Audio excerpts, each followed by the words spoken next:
Writer of color, woman writer, or woman of color? Which comes first?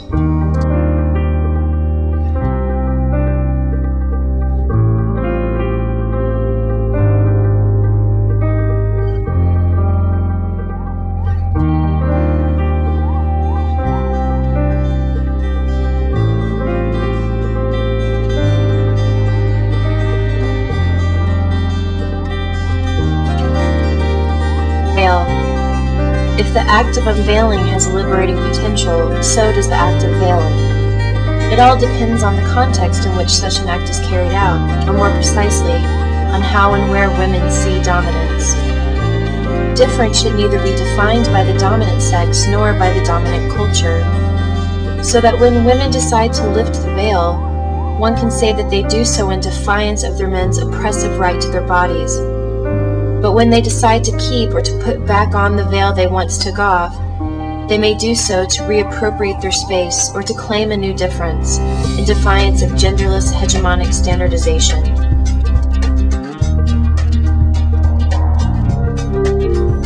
One can easily apply the metaphor of the veil here to filmmaking.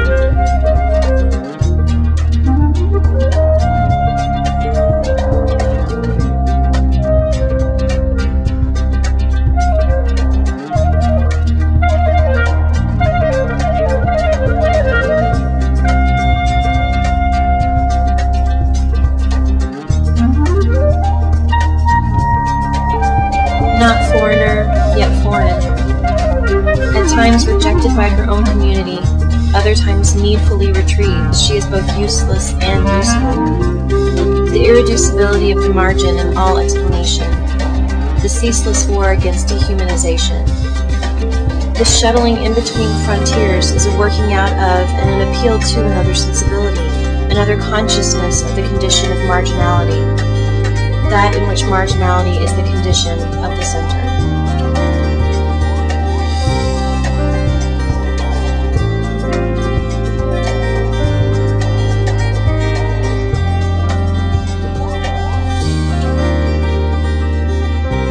What seems necessary today are works that address each viewer in her unique but social self, that speak to her personally, inviting her to perceive them according to her own experience and background while soliciting at the same time her ability to reflect on her social conditioning, or on the ties that bind her to other social selves in the very process of perceiving. These works allow her to assert her difference in the relation to other viewers around her, not by individualizing her perception, but more precisely, by setting into relief the type of individualization that links her, whether centrally or marginally, as an individual to the system of dominant value.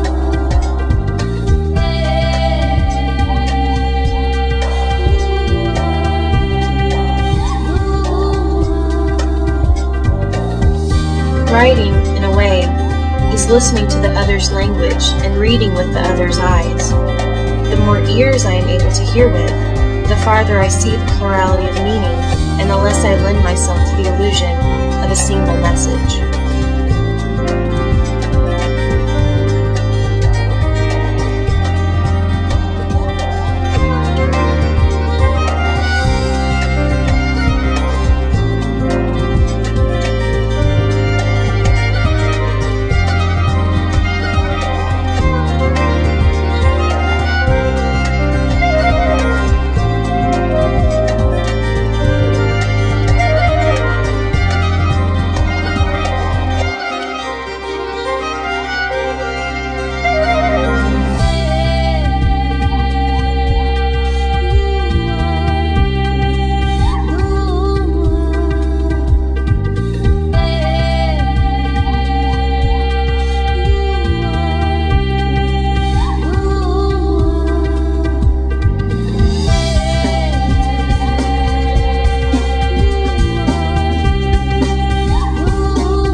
Experiences in life are complex, plural, full of uncertainties, and this complexity can never be reduced and fitted into the rigid corners of ready-made solutions and filmic conventions. To me, the most inspiring works of art are those that cut across the boundaries of specific art form and specific culture. even in the most specific aspects.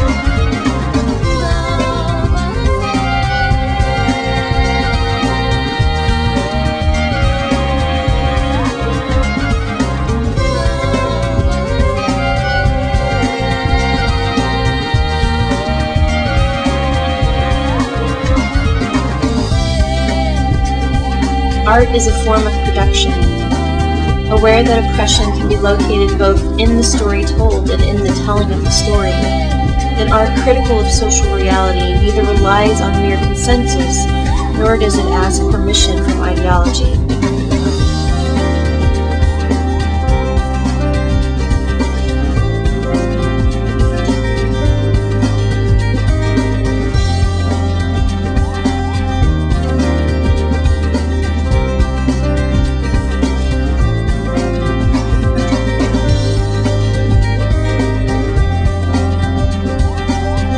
The color of life and of revolution may thus remain a transnational sign of warmth and anger, but whether or not it is associated with war, violence, and bloodshed, as it is unfailingly in the modern concept of revolution, depends largely on one's praxis of revolution.